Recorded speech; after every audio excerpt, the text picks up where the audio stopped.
As we've all seen this morning, some roster decisions have come out.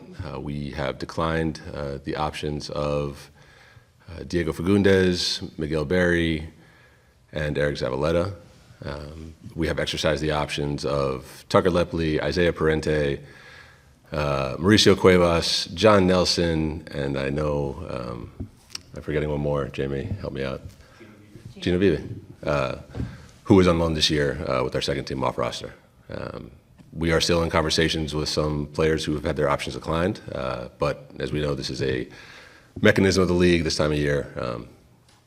And that is the recent news. We've also extended Chris Ramirez. That was pursuant to his trade with our acquisition of him in Columbus back in February.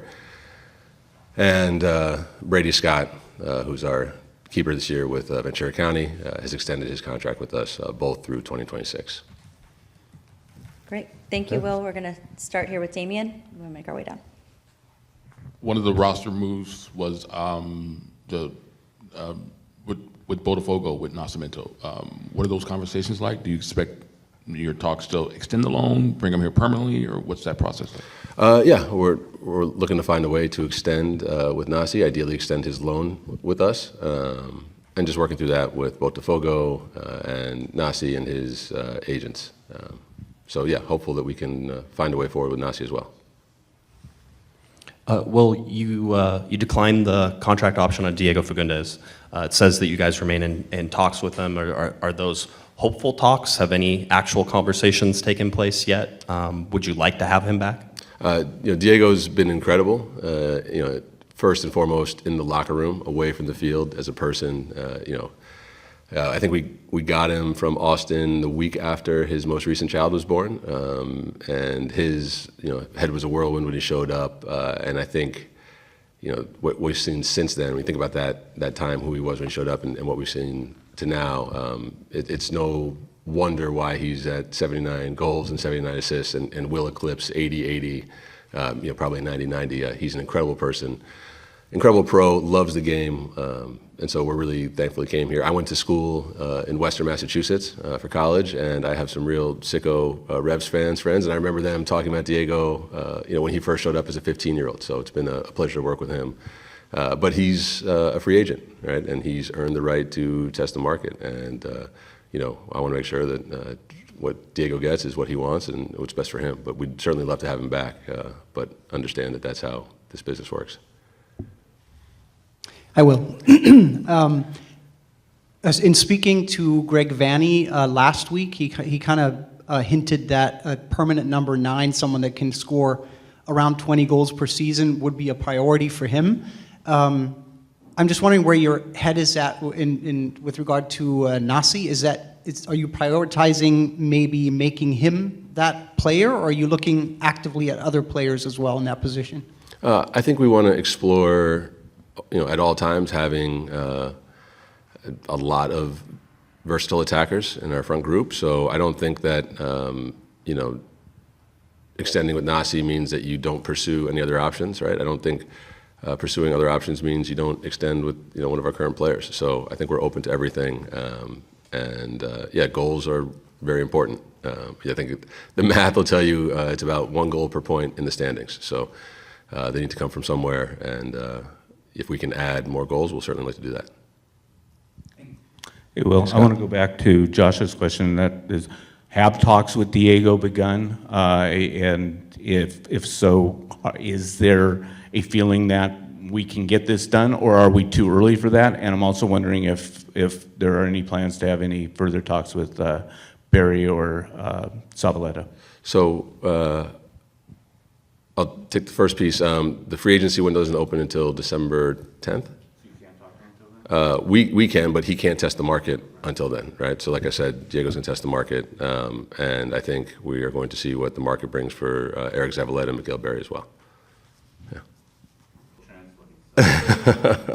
All right. Okay. Move the mic to Matt. Yeah, that's okay. I say one. Those are the 2 hardest questions, by the way, I've been asked up here. I I was just wondering, Marco Reus is going to go into his last year of contract next season. If there's been any sort of conversations with him about how it's going to go, or if you expect that to be his last season for the Galaxy. I think we want to take it a year at a time with Marco, and I just want to make sure that my priority is that Marco's happy here, right? And it's still it's been a little over a year since you got here, right? In that first few months, when you come to a different country, it's just your head spinning, and so he's barely got a full calendar year under his belt. I'm hoping he's adjusting well. He and Scarlett and the girls are liking life here, and yeah, I think that's the most important thing, and that he's enjoying his football too. That's also very important. So. I think he wants to be part of this next group that we have going into next year, and it goes back to the earlier question, but that's how we sort of stay on top, is making sure the group is strong and competitive. Yeah. Great. We want to come back. We'll come back into Yes. the room. Let me see if there's any questions on Zoom. We don't have any questions. Oh, wait, we do have one question on Zoom. Rob, you're welcome to come off mute. Hey, Will, thank you so much for your time. I saw in the roster decisions that Gino Vivi was brought back. He didn't really see the field too much this year. So could you walk us through that decision? I mean, is it a matter of just being able to see him with a little bit more game time and then making a decision on his future? Thank you so much. Hey, Rob. No, with Gino, it's a matter of his green card process, right? He's an international currently on our roster, and our roster is subject to the roster slots we have available in the league. And so this year, Gino was on loan to begin the year with Saprissa.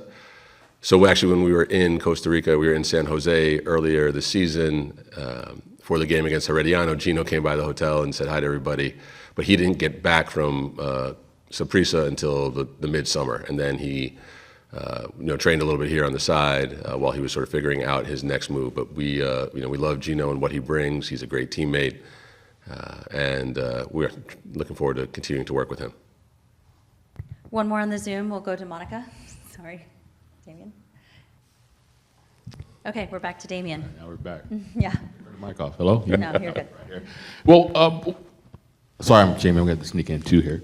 What's Ricky's timeline? And then you're running the risk of, I assume he's working up to a point where guys get breaks, and then he comes back in training camp with still no game minutes under his belt. Where's this process at, and what's the risk in that as well? Yeah, I think you guys heard me say this. It's the timeline for return for an ACL is 9 to 12 months, right? Ricky did his ACL in late November. He's right, on time in the window. He's back training with the team. He's on the field today with the group. The timing is unfortunate, if he can't go against Club America. It's a longer period of time without games, but that's also more time to keep on, getting better. And it's not like there's nothing going on, right? We have preseason, we have groups that'll come in, and if guys want to work together, they have access to the fields here. So it's a normal timeline. I understand people are really expectant. We've seen how important Ricky is to this group. Our priority is making sure that Ricky's 100% at all times, and sometimes that means you have to back Ricky down, because Ricky's frothing at the mouth trying to get out there. He wanted to play against Minnesota, which is great, but it's our problem to manage. And so he's right on time, right on target. It's a function of getting hurt in at the absolute end of a season with a significant injury. Yeah. Well, on Christian Ramirez, going back to that, was it contractual that you guys had to extend this year whenever you got him from the trade? No, it was the agreement, and then the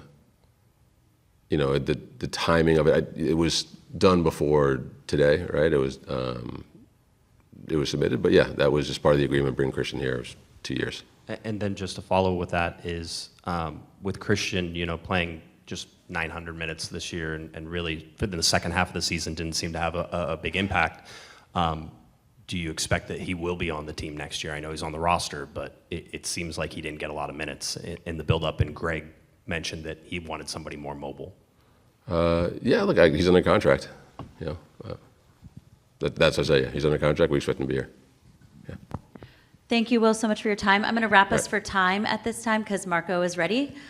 So, Will, thank you. We appreciate the insights, and we'll get started with Marco Reus here shortly.